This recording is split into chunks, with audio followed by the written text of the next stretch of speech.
아, 자, 이제 문제 풀이 할게요. 하는데, 지금 제일 중요한 게 이겁니다. 몇 개 맞추다 이건 사실 지금 의미가 없거든요. 그러니까 다만 여기서 뭐 있으면 내가 부정한 게 빨리 뭔가 파악하시라고요. 그걸 어떻게 커버할까 이게 중요한 거죠.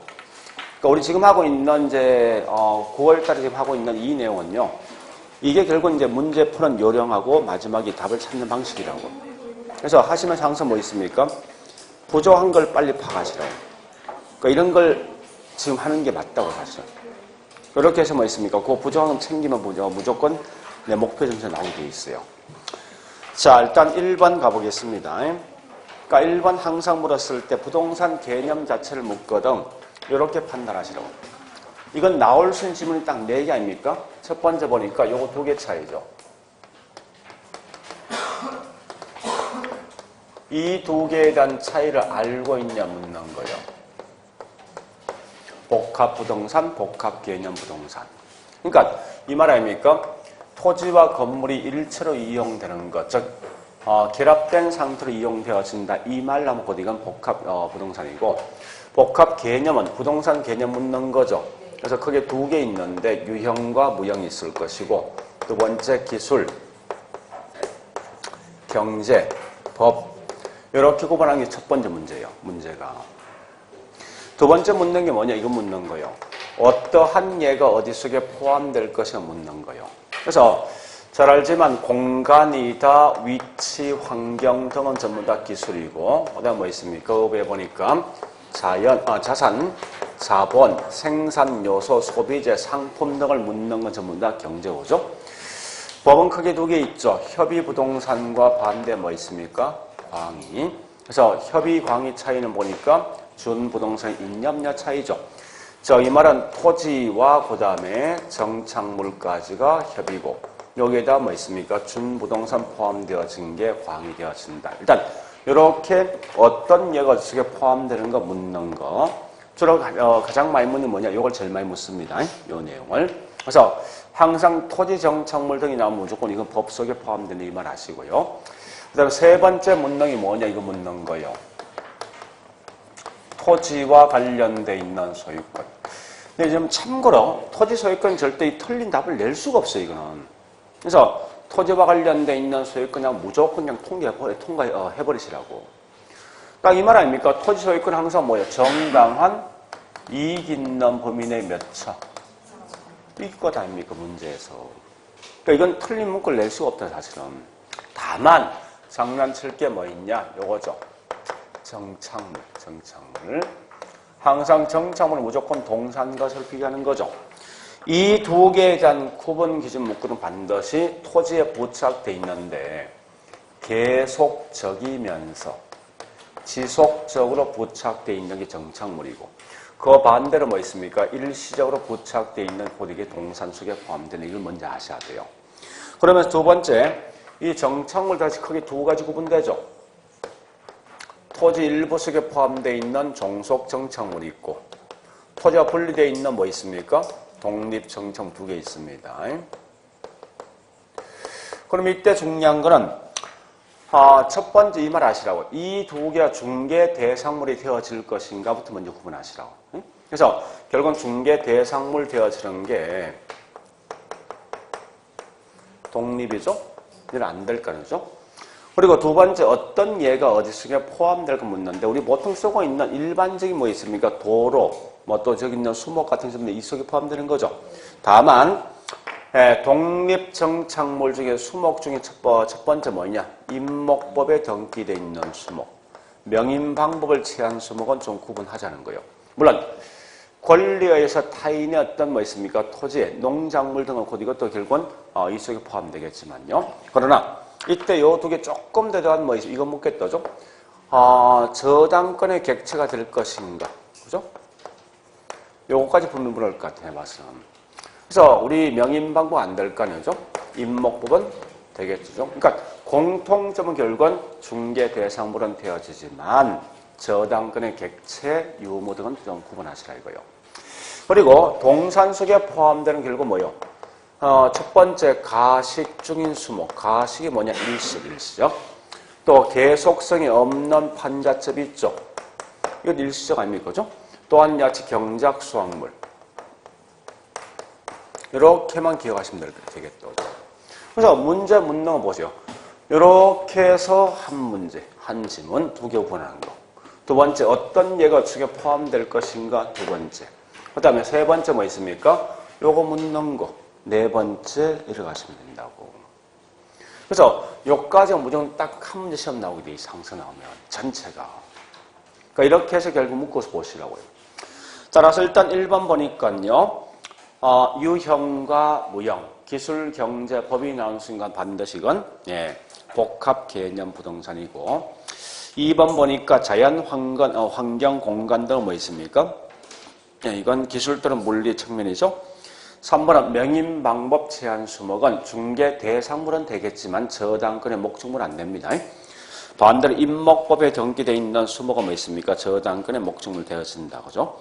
네 번째, 민법이 나온 순간 무조건 이게 협의다. 따라서 이 말은 절대 준부동산 쓰면 안 된다. 이렇게 하시면 돼요. 다섯 번째, 자, 협의부동산. 그 다음에 쭉 가서 뭐 있습니까? 나와 있는 게 이게 기술이냐 법이냐 묻는 거 아닙니까? 그죠? 결국은 법 묻는 거 아닙니까? 그죠? 협의부동산을 포함한 공시성을 갖추고 있는 독립된 거래 객체로 인정되는 거. 이거 뭐죠? 광의. 광의 부동산은 결국은 법률적 측면 묻는 거예요, 문제가. 자, 그 다음 2번. 최근에 이제 핫 트렌드가 이런 문제인데요. 박스에 있는 내용을 딱 보시면 뭐 있습니까? 딱 키워드 두 개 아닙니까? 초과 수요, 초과 공급이 키워드냐, 아니면 앞에 부분 시장별, 그 다음에 국지적 시장별, 이 말이 키워드냐, 이거 묻는 거예요. 훨씬 더 이게 파악가 됐은 게 부분 시장입니다.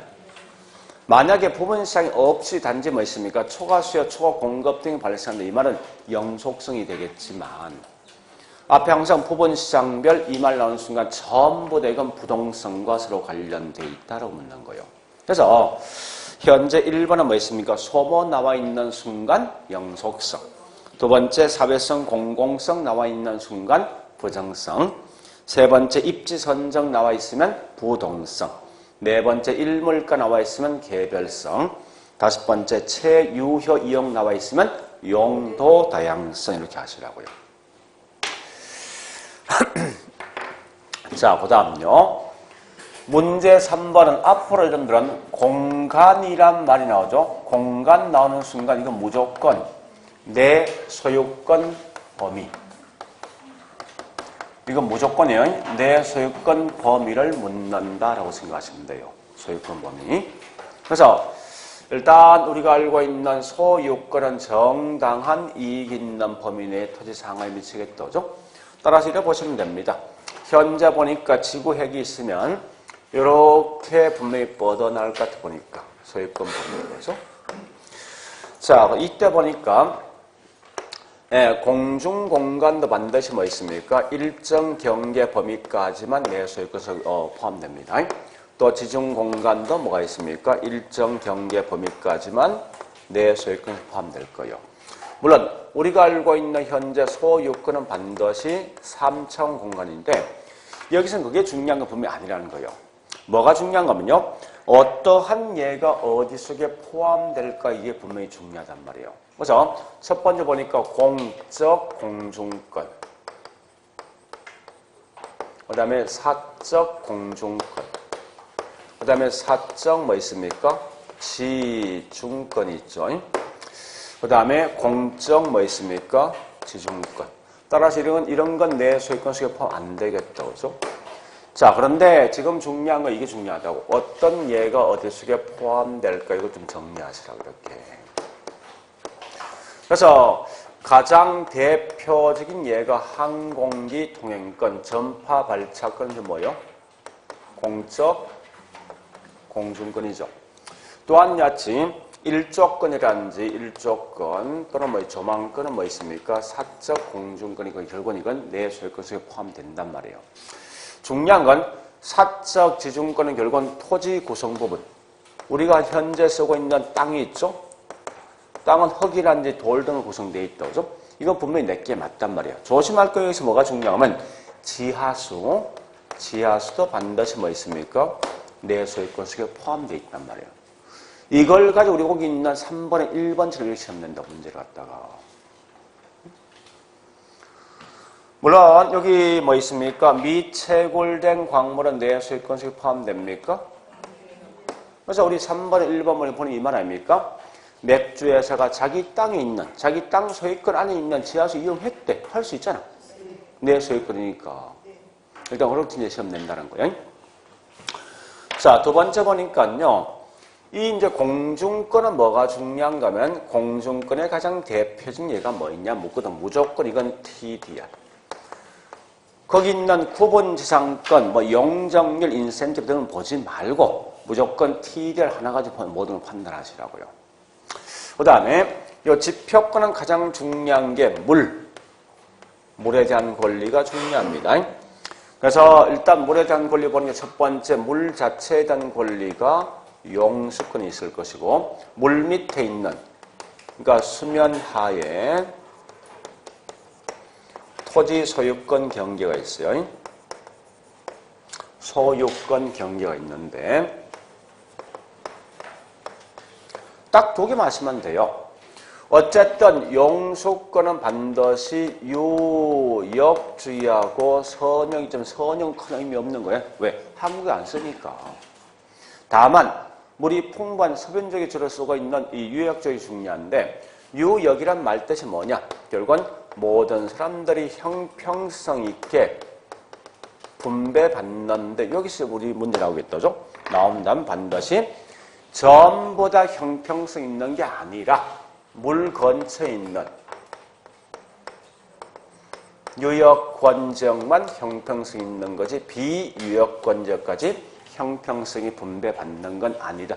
이런 거 보면 장난칠 거람 틀림없이. 그리고 이 수면하에 토지 소유권 경계, 즉 물 아래 있는 강, 하천, 호수, 냇가 밑에 있는 땅인데 얘는 중요한 거는 항해가 가능할 것인가 불가능이 중요한데 어쨌든 항해가 불가능한 경우는 뭐 있습니까? 이건 전부 다 A와 B가 서로 마주보고 있으면 어디까지요? 항해, 배가 다닐 수 없는 지역, 가장자리죠? 중앙까지. 그런데 배가 다닐 수 있는 지역은 무조건 뭐 있습니까? A와 B가 서로 마주보고 있으면 가장자리죠. 이렇게만 정리하시면 될 거 아니에요. 가장자리. 그러면서 여기서는 두 개를 좀 더 정리하셔야 돼. 첫 번째 뭐냐? 이런 건 보통 시험 내면 거의 틀린다 내지 않습니다. 그러니까 우리가 현재 부동산 가격이란 것은 단지 이 지표 공간만 이용할 수 있는 권리 상거냐? 그건 아니다. 그러니까 이 세 개 공간 전체 이용 대가죠. 그죠? 3차원 공간 전체 이용 대가. 이게 넘어가시라고. 결국은 이제 이건 장난칠 수 있겠죠. 만약에 입체 공간이, 입체는 수직입니까? 수평입니까? 입체. 확대되면 결국은 고층 건물 등을 지어준다는 거지. 고층 건물 지어주면 그만큼 뭐 직장과 주거지가 분리되겠습니까? 접근되겠습니까? 같이 뭐 있겠지. 그죠? 반대로 수평 공간이 확대된다 이 말은 땅을 굉장히 넓게 쓰는 거예요. 이럴 땐 당연히 뭐 있어요? 직장과 주거지가 분리 현상 발생합니다. 자, 일단 요거까지 내용을 정리하시라고. 결국은 공간 가지고 장난치 여기서 여기 다예요, 사실은. 문제 내봐야. 그래서 이렇게 달락달락 딱딱 끊어보시라, 항상. 그러면 1번 했고 2번 갑니다. 2번은 개발권 이전 제도가 있으니까 이건 공중공간이지. 그죠? 공중공간. 3번은 입체 공간이 확대되면 그만큼 뭐 있으면 지나치게 직주 접근 현상 발생한다. 5번은 수면, 5번부터 합니다. 수면 하에 토지 소유권 경계는 개인 간일 때 항해 불가능 지역은 반드시 중앙까지죠. 자, 거기 있는 4번은요. 피세라는 사람 들어봤죠? 근데 피세 기법이라는 이런 용어 없습니다. 그런 용어 없다고. 그래서 자, 요건 좀 제가 정리할게.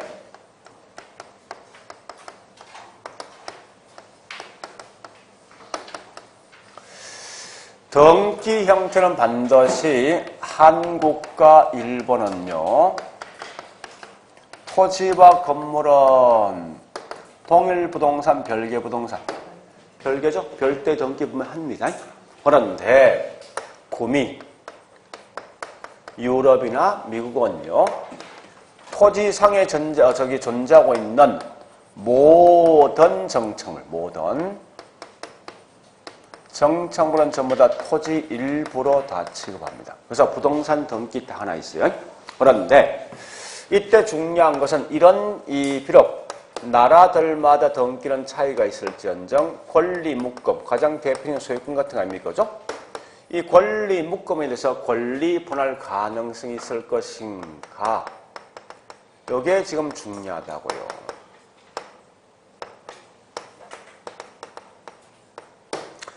참고로 이런 건 그냥 그대로 통과하셔야 돼. 한 번쯤 그냥 들어본 게 있어야 됩니다. 얘가 분명히 중요한 건 아닌 것 같아.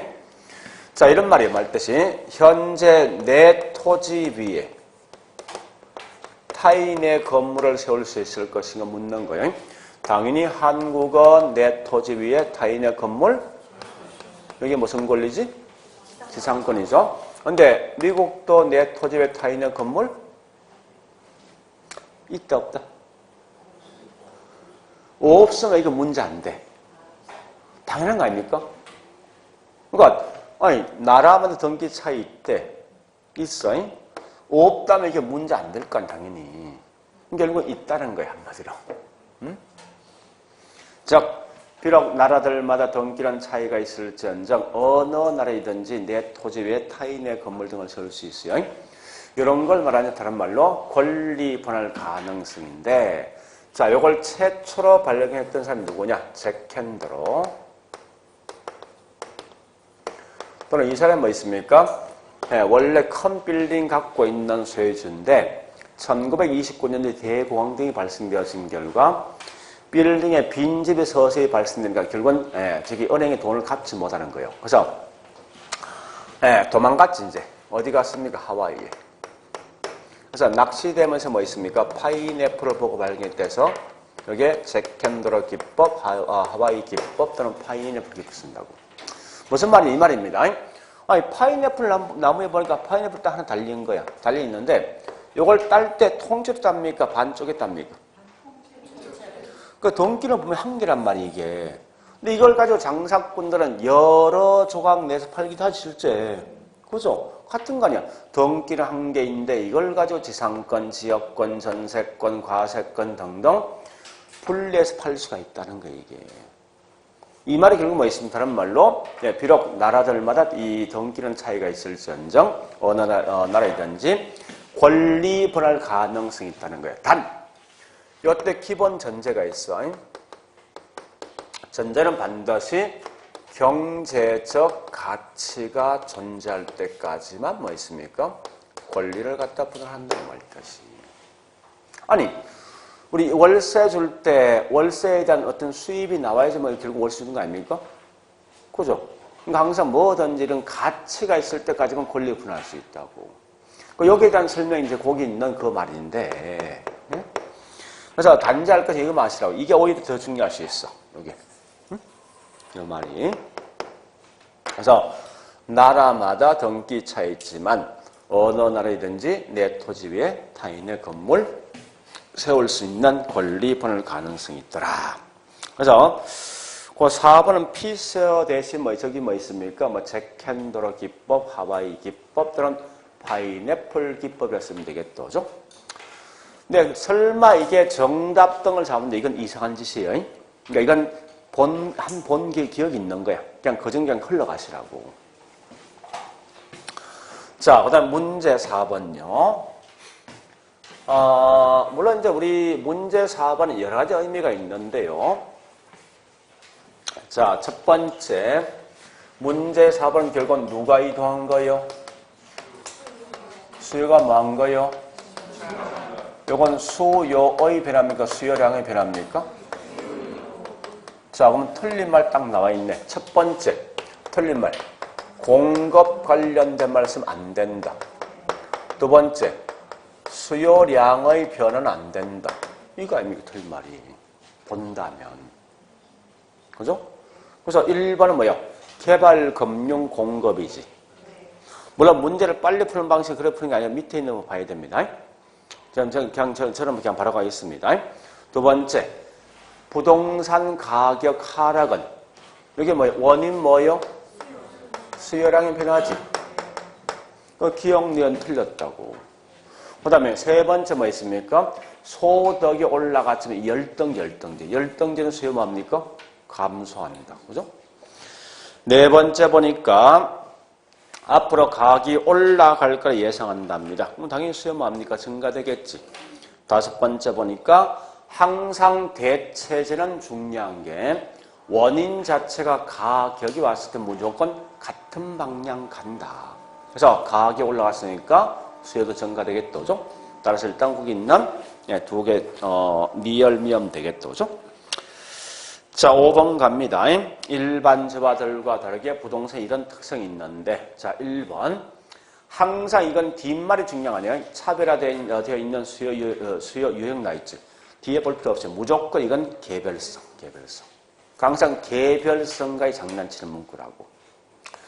두 번째 보니까요. 부동산은 일반 재화들과 다르게 항상 뭐 있습니까? 주체가 누구냐, 어떤 종류의 부동산이냐에 따라서 그 차이가 굉장히 큽니다. 절대 이 말 대신 비슷해지는 경향이 있다는 말씀은 안 될 거 아니에요. 이 두 개 문구가 가장 중요한 거예요. 사실 수요에선. 그러니까 우리 생각해 보세요. 아니 분필은 여기 원주에 있던 강남에 있던 가격 차이 있습니까? 없지 않습니까?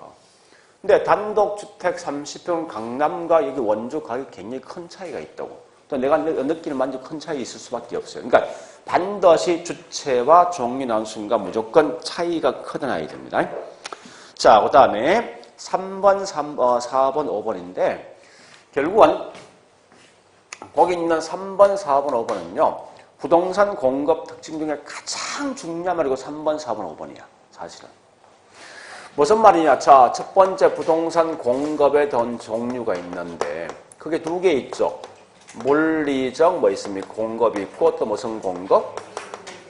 물리 공급은 반드시 이건 수직, 곡선이 수직. 경제는 뭐 있습니까? 우상향 곡선 아닙니까? 우상향. 자, 이럴 때 중요한 건 같이 연결하셔야 돼요.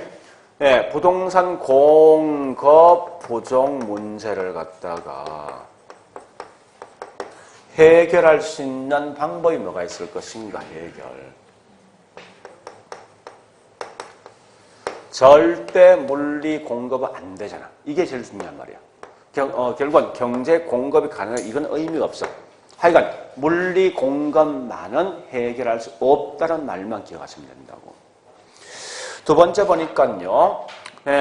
주택을 짓는 건 워낙 장기니까 단기란 말과 장기 구별하자.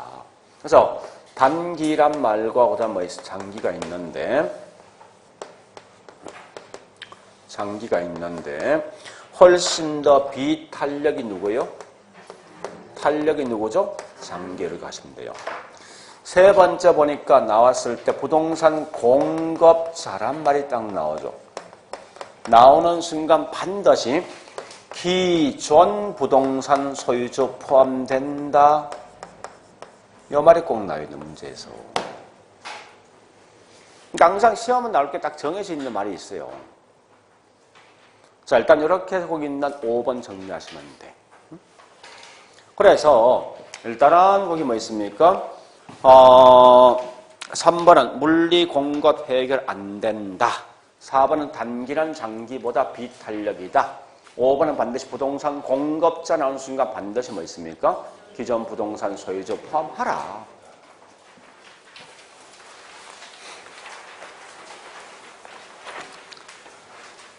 자, 6번요. 6번 문제는 이렇게 묻는 거죠. 인구가 감소하면 수요 뭐예요? 생산비가 하락했죠? 공급 뭐지? 요걸 통해서 답을 찾아보라 이거죠. 그래서 결국은 가격과 양이 있으면 수요는 무조건 가격, 양은 얘와 같이 움직입니다. 수요 감소이면 가격이든 양이든 같은 방향 간다. 하락한다. 다만 공급이란 놈은 항상 가격과는 반대 방향 간다. 나머지 양은 같이 움직이죠. 그런 결과 뭐 있습니까? 가격은 떨어지겠지만 양은 뭐합니까? 모른다. 이렇게 답을 찾는다는 거예요. 굉장히 심플하지만 앞으로 시험에 충분히 알 수 있는 그런 문제입니다. 그 다음에 자 7번 문제. 이러한 문제도 거의 최근 문제 포맷 보니까 똑같은 지문이 계속 나오고 있습니다. 이런 건 포기할 문제 분명히 아니라는 거예요. 그래서 일단 제일 먼저 수요부터 가보죠. 200-P가 이게 400-P로 변화 있다. 근데 공급이란 것은 40 플러스 4P입니까? 고정돼 있더라. 그럼 결국 뭐 있습니까? 여기 있는 공급 고정 그냥 그대로 가보자고 이렇게. 자 일단 현재 요 QQ 같은 결국 뭐 있습니까? Q 한 개 제거하기 위해서 어떻게 합니까? 대신 집어넣는데 이렇게 보죠? 해서 이 값을 보니까 40 플러스 4P는 200 P다. P 넘어가고 양 넘어갑니다. 그럼 당연히 부호 바뀌죠. 그래서 부호가 바뀐 결국 이건 뭐 P입니까? 5P는 얼마 됩니까? 빼주면 160이지. 그죠? 따라 P는 뭐 있습니까? 32가 나온다. 이 32 그냥 집어넣어라 여기다. 응? 그래서 Q는 뭐 있습니까? 네, 168이지. 그죠? 230 뺐으니까.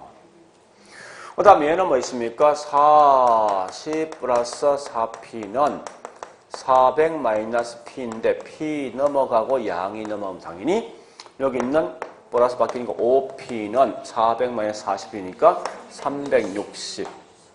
자, 여기 P는 뭐 72.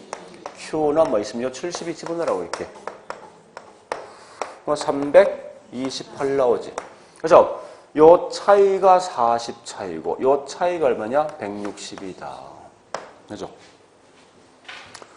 이건 조금만 연습하면 절대 1번 이상 넘어갑니다. 무조건 1번을 풀 수 있다고. 결국 뭐 있습니까? 딱 풀어본 정의 답이 없던지 뭐 있습니까? 무조건 답이 나와. 자, 그 다음에 8번 문제요.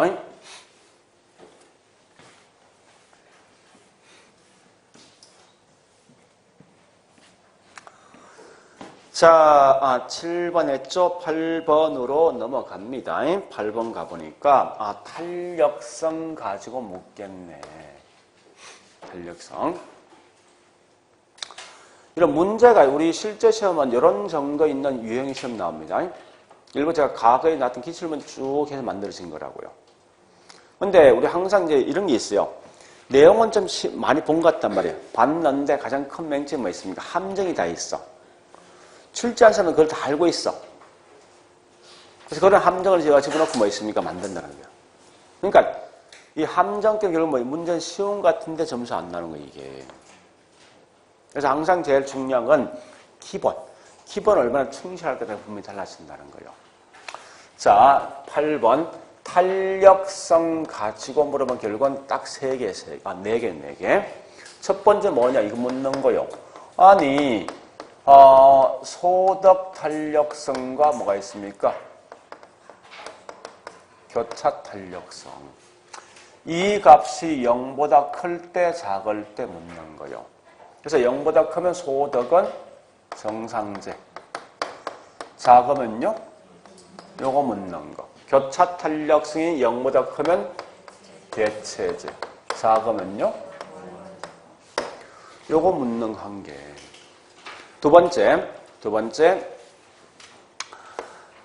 완전 비탄력과 완전 탄력일 때 상대편에 있는 값이 변화가 있다 하더라도 누가 가격과 양 중에 누가 불변될 것인가 묻는 거. 그러니까 우리 거기 있는 우리 8번에 4번과 5번 있는데 그 4번과의 저기 장난치면 안 돼. 4번은 게 나무 그냥 그대로 통과해버리라고. 5번은 장난칠 수 있어. 참고로 뭐 있습니까? 우리 비탄력이 가격이 더 크게 변합니다. 이건 큰 의미 갖지 말라고요. 항상 되면 5번까지 장난치게 돼 있어 문제가. 그러니까 이거 묻는 거 아닙니까? 완전 비탄력은 수직이죠. 완전 탄력은 수평이죠. 뭐 이때 보니까 누가 불변될 것인가 이게 중요한데요. 당연히 얘가 불변 아닙니까? 여기 누구지? 양이. 얘는 누가 불변입니까? 가격이. 이게 지금 제일 중요한 문제 키워드란 말이에요.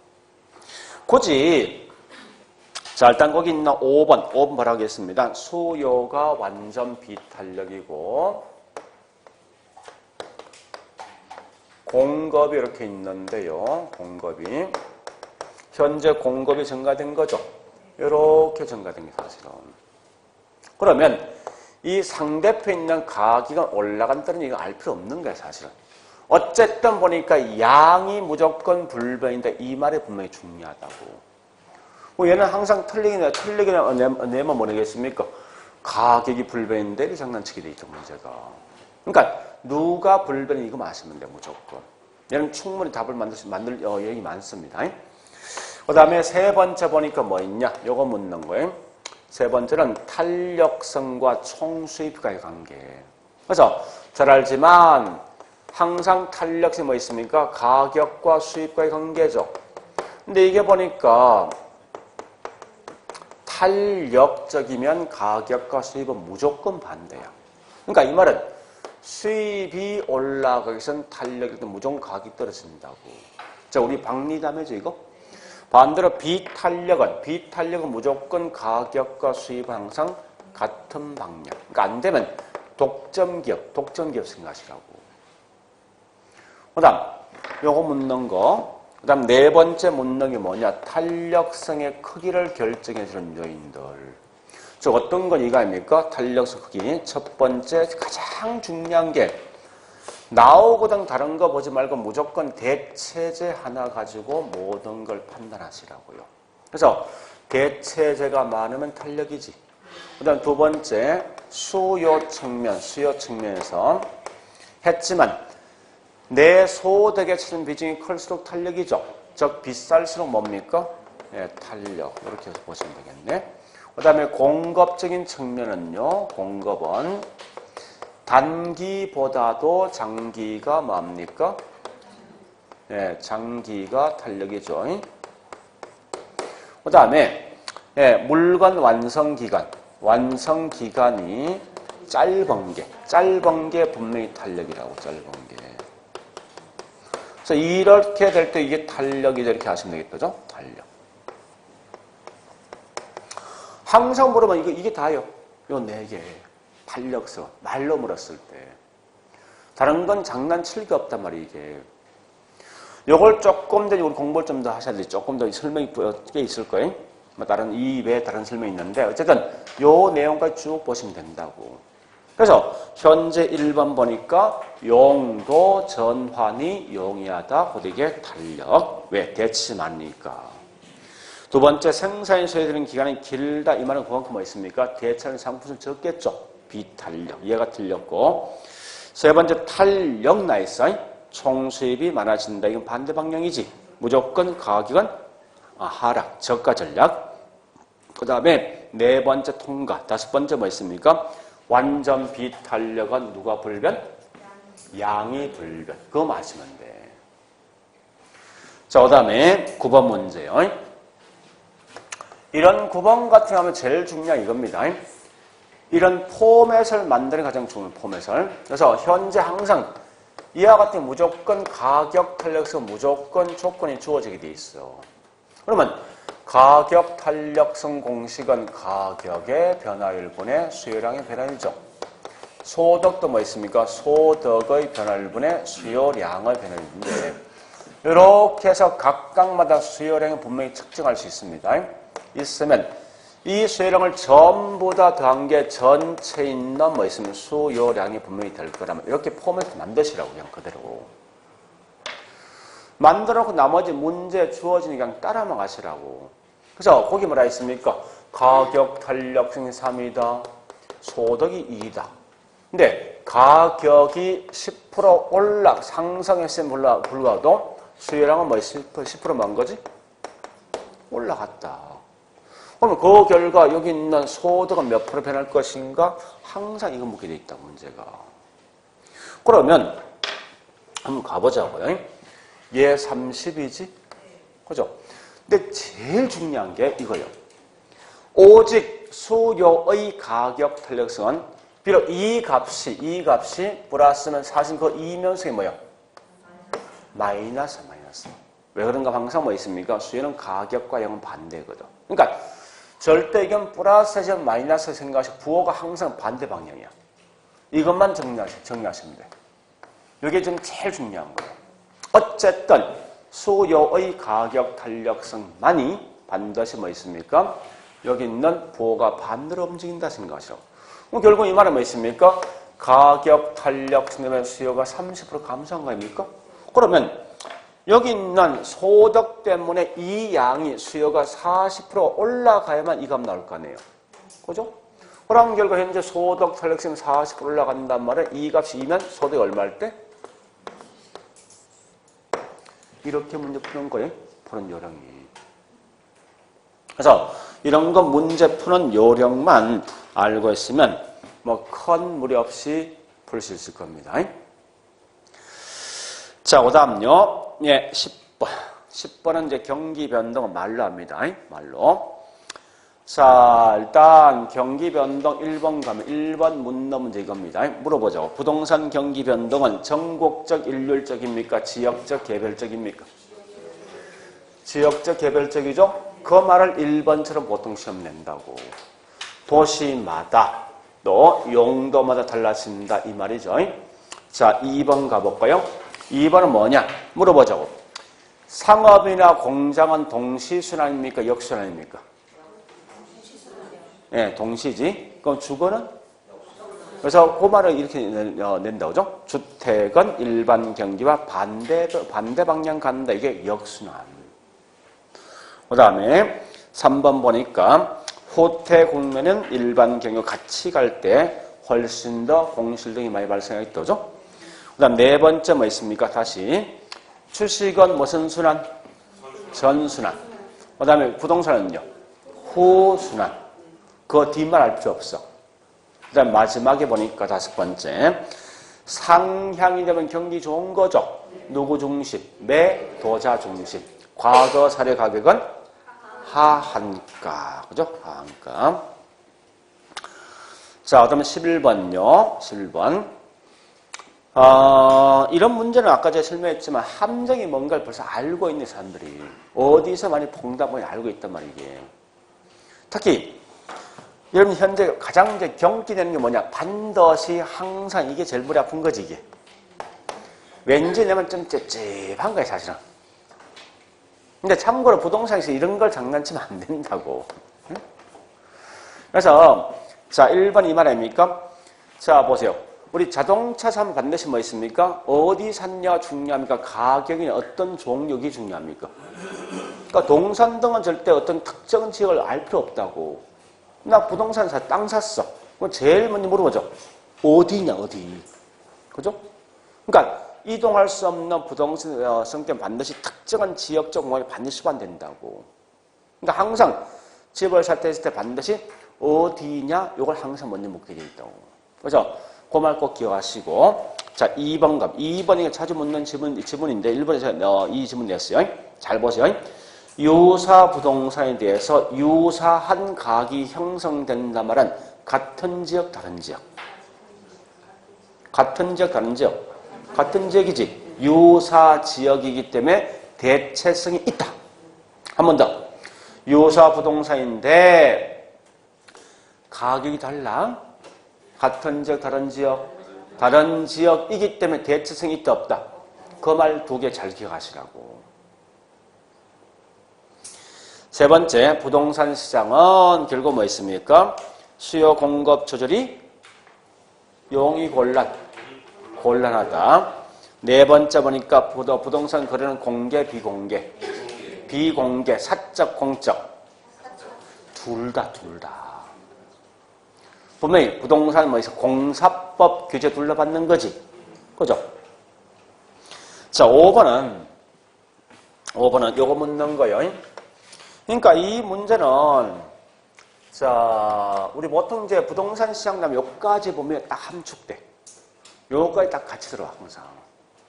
그래서 거기 있는 문제는 뭐 5번이 이거입니까? 자, 물어보자고. 완전 반대, 불완전. 그러니까 완전과 불완전 구분 기준이 뭐지? 그렇지.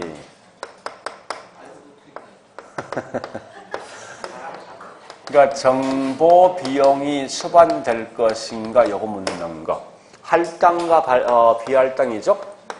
할당 혈적 시장과 비할당 무슨 차이? 초과이윤 차이. 그래서 항상 불완전하다는 것은 정보 비용이 수반된다 이 답이라고. 절대 밑에 있는 할당과 비할당 아무런 관계없는 그런 지문입니다. 반대로 뭐 있습니까? 어떤 초과이윤 또는 정상이윤 또는 토기 이런 말 나온 순간 이거 뭐 있습니까? 답은 할당과 비할당입니다.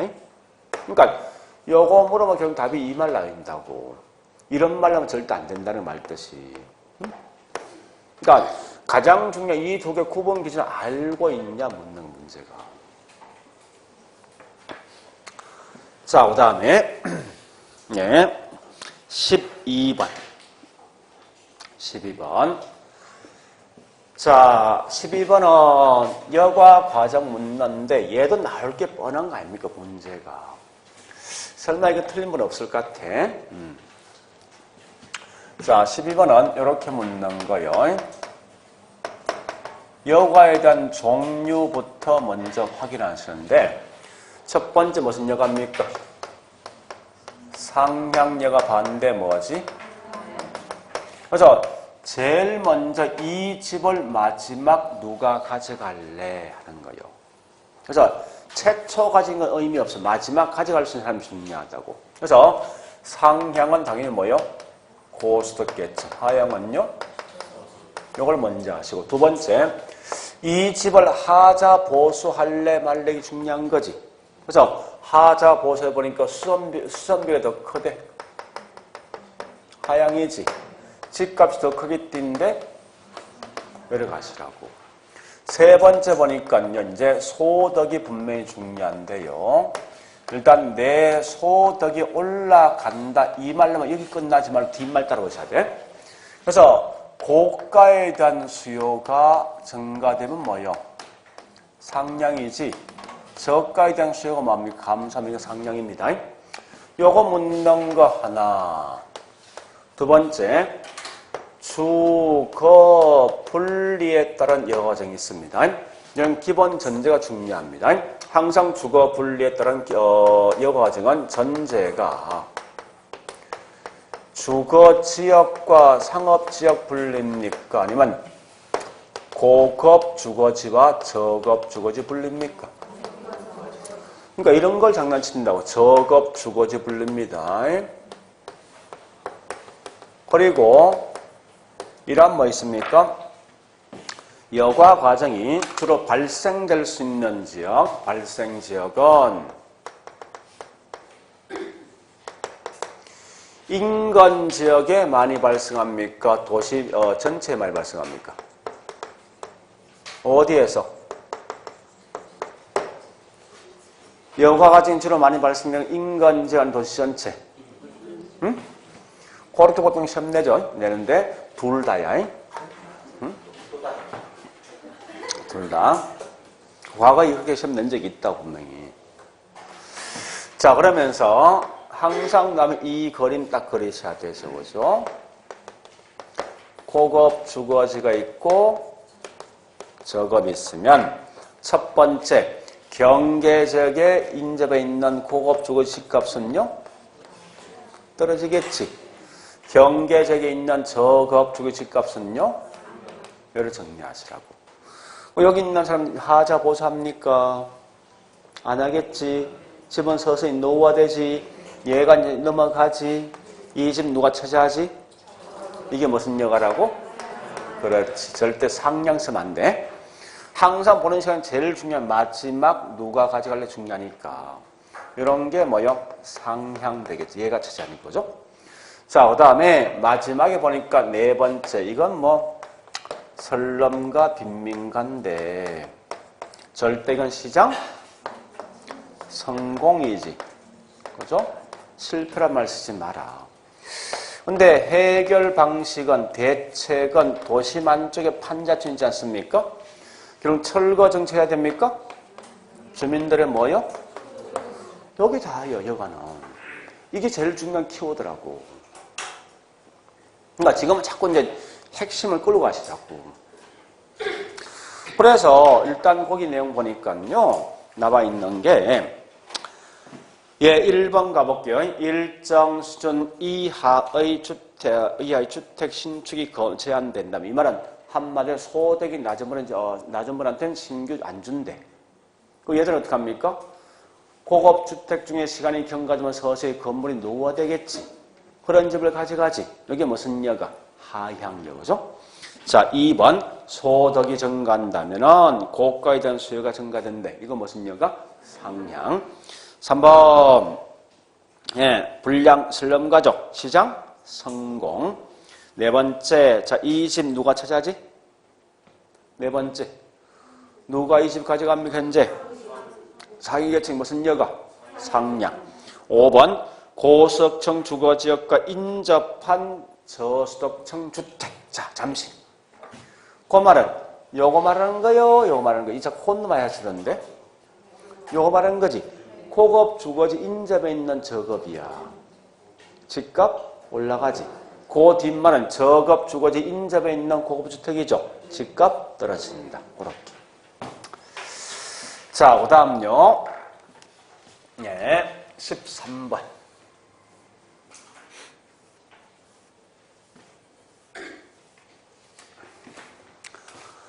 자, 13번요.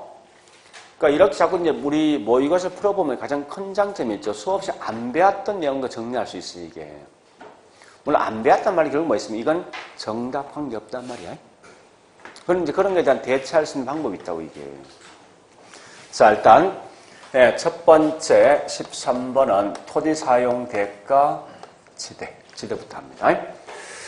제일 먼저 파악할 게 뭐냐, 이 말입니다. 학파에 보니까 고전 학파가 뭐가 있습니까? 신고전이지.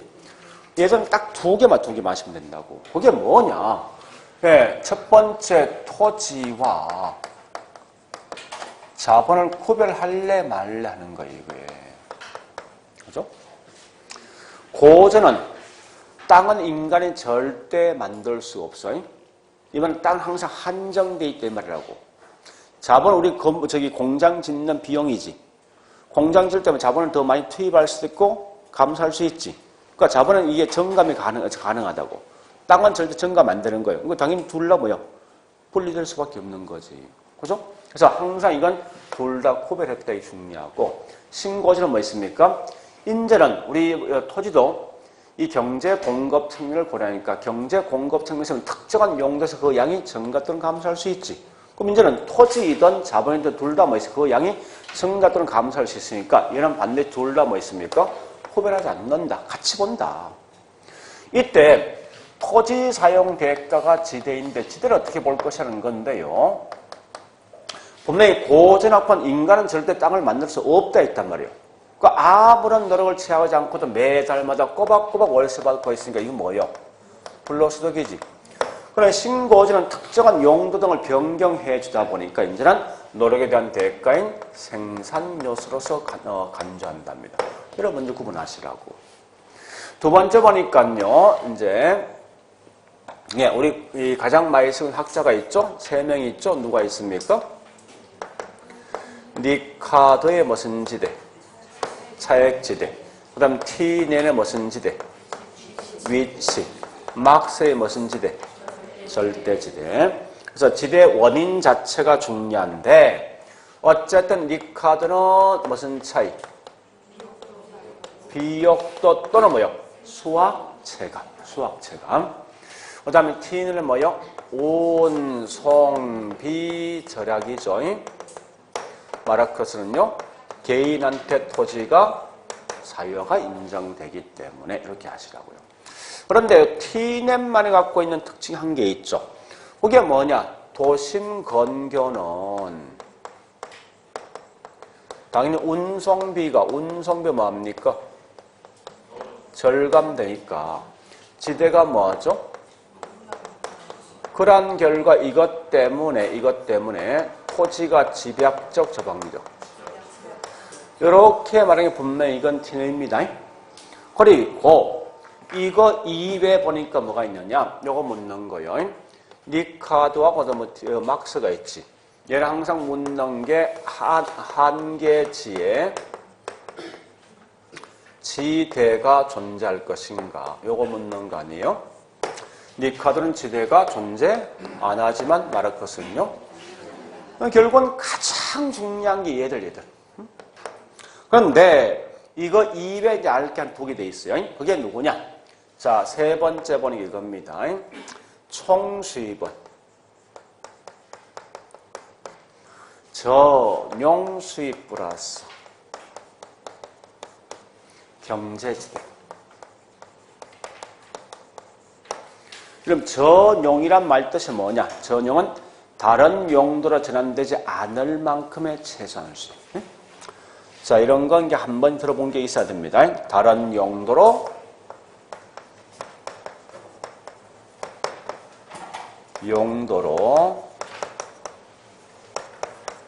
전환되지 않을 만큼의 최소한의 수입을 뭐라냐고. 이게 다른 말 전용 수입이에요. 거꾸로 경제지대는 뭐냐? 다른 말로 잉여분 또는 불로소득이요. 자, 무슨 말이 이 말입니다. 보세요. 현재 여기 땅이 있어. 내가 이 땅을 현재 상업으로 이용하고 싶어 해. 근데 상업을 이용할 때 적어도 60만 원, 수입 60만 원 이상 나올 때만 나는 이걸 이용한다고요. 60 이상 이하 나오죠? 이하 나오면 저는 무조건 이걸 농지를 쓰는데. 이 말 아닙니까? 상업에서 다른 용도, 즉 농지로 이용되지 않을 만큼 최소한 수입이 얼마요? 60이지. 이게 뭐냐? 전용 수입이라 이렇게 말해서. 그러면 이때 상업 이용해보니까 평당 100만 원 정도 수입이 나오는데 뭐 총수입 100이죠? 그죠? 요 차이가 얼마요? 그게 뭐라고? 네, 다른 말이 경제지대라고. 그래서 물론 이렇게 보는데 조금 더 확대하면요. 그냥 넘어갈게. 요 개념만 기억하시라고. 더 이상 가면 안 될 것 같아. 자, 그 다음에 네 번째. 최근에 많이 묻는 게 준지대. 지대에 준한다 이거지. 우리 항상 지대란 건 기본 전제가 뭡니까? 추가 비용을 투입을 하지 않고도 계속 수익이 나는 거예요. 그러니까 우리가 알고 있는 공장 등을 설립했을 때 단기에는 기계나 기구는 뭐 있습니까? 추가 비용 투입합니까? 하지 않죠. 그죠? 않고도 이렇게 이익이 발생되는 거 뭐냐냐. 마치 이게 땅처럼 추가 비용을 투입하니까 이익이 발생된다 해서 이게 지대의 성격을 따르는 준지대입니다. 그 다음에 헤이거에 대한 마찰 비용이론. 마찰 비용 나면 이건 절대 정답한 게 없어요. 없지만 항상 뭐 있습니까? 마찰 비용은 오직 여기 있는 지대와 뭐냐? 결국은 저기 있는 교통비의 관계. 교통비. 이런 관계를 설명한 게 어디 마찰 비용 이론이다 이렇게 하시라고. 그러니까 결국 지대는 얘기 다 해요. 본다면. 이를 정리하시라고. 자, 그러면 일단 거기 있는 문제 보니까요. 1번. 왜 틀렸어? 총수입에. 요거 묻는 거 아닙니까? 이거 보세요. 요 값을 산출해서 총수입의 전용수를 빼야 될 거 아니야. 합항량. 요걸 빼야만 이 값 나온다고. 그래서 합이 아니라 뺀 값이에요. 뺀 값. 공제한 값. 2번 신고진학파는 잉여 이지 비용이 아니기 때문에 토지와 자금 구별해도 이건 고진학파지. 3번 T, 낸 나 있는데 생산성 차이 났어. 이건 누구지? 생산비. 리카르도 오케이. 4번 중심 소비 시장으로부터 거리의 차이에 따른 수송비 차이가 지다. 운송비 차이지. 이건 누구지? T네. 마지막에 마르크스는 토지 소유자가 토지 소유하고 있다는 독점적 지위 때문에 지대 발생하죠. 이런 게 뭐 다른 말로 개인에게 소유권이 인정되기 때문에 지대 발생을 해서 곧 이게 다른 말로 마르크스의 절대지대. 자, 뒷장에 있는 14번까지 할게요. 14번까지. 자, 14번은 뭐냐? 이렇게 좀 정리하셔야 돼요. 예, 자, 14번. 도시 공간 구조에 대한 설명이 도시 공간 구조. 자, 일단 우리 도시 공간 구조가 3개 있어요. 동심원과 뭐가 있죠? 선형. 그다음 뭐 있습니까? 다핵심 이론. 이렇게 있답니다. 그러면 이렇게 생긴 모양이 곧 이게 동심원이죠? 동심원은 제일 중요한 게 뭐가 중요하냐? 소득이 낮은 분이 도심 안쪽에 있습니까? 외곽에 있습니까? 그러니까 이 말이 좀 중요하죠. 저급, 그 다음에 고급이 외곽에 있어요. 그 다음에 선형이란 말은 부채꼴. 그죠? 이렇게 분명히 되어 있어요. 그래서 항상 선형은 기본 전제가 가장 중요한 말이 살기 가장 좋은 지역은 무조건 고수득이 먼저 가져간다. 이 말은 역으로 말하면 가장 나쁜 지역은 저수득 가져가기 떠죠. 그 다음 다 핵심은 핵이 여러 개 있는 거 아닙니까? 그죠? 이렇게 부심 지역이 있는 게 곧 이게 다 핵심입니다. 자, 그럼 설명 다 보죠, 이제. 요거 두 개 항상, 요거 두 개 비교하시면 무조건, 얘는 비교할 때는 아니라고, 이거 별도로 보시고, 어쨌든 요 두 개는 무조건 비교하셔야 돼요. 비교할 게 딱 두 개 있어. 자, 첫 번째, 도시가 성장, 발달할 때 어떻게 할 것인가 묻는 문제예요. 네? 두 번째, 접근성, 즉 접근성이 가장 좋은 지역을, 양호한 지역을 누가 차지할 것인가? 이게 가장 큰 차이에 대한 문제 된다고. 그러면 현재 보니까 동심원이란 반드시 뭐 있습니까? 얘는 항상 여기 CBD지. 옆에 있는 저 계속 뭡니까? 침범하는 거지. 그러니까 나오는 순간 얘는 반드시 침입이란 말과 이런 말 나온 것 이건 동심원이라고. 근데 이 선형이란 말은 반드시 뭐 있습니까? 특정한 지역만 계속해서 커지거든요, 이게. 이렇게. 그런 결과 이런 특정 지역이 계속 커지는 이유가 뭐냐?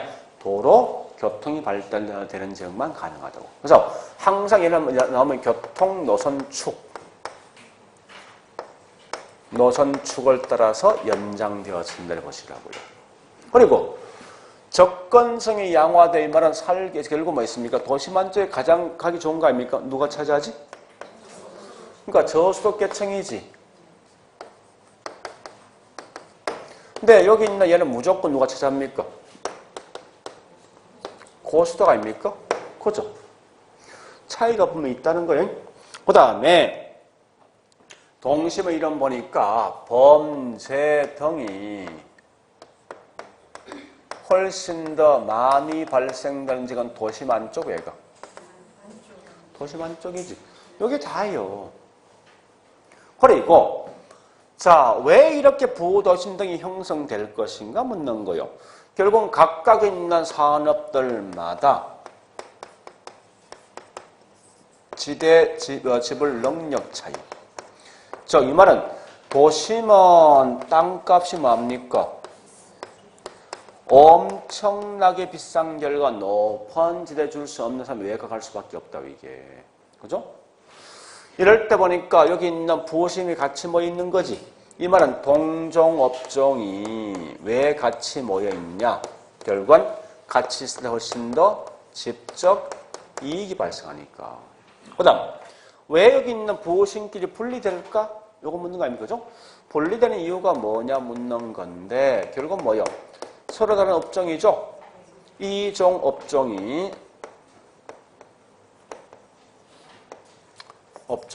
이해 상반 때문에 분리합니다. 이해 상반 같은 말이 비양림성 상반. 여기 다 하자는 문제에서요. 그러니까 공간 구조는 무조건 이 세 개 외에는 시험 낼 게 없다, 문제에서. 그래서 거기 있는 분이 첫 번째 뭐 있습니까?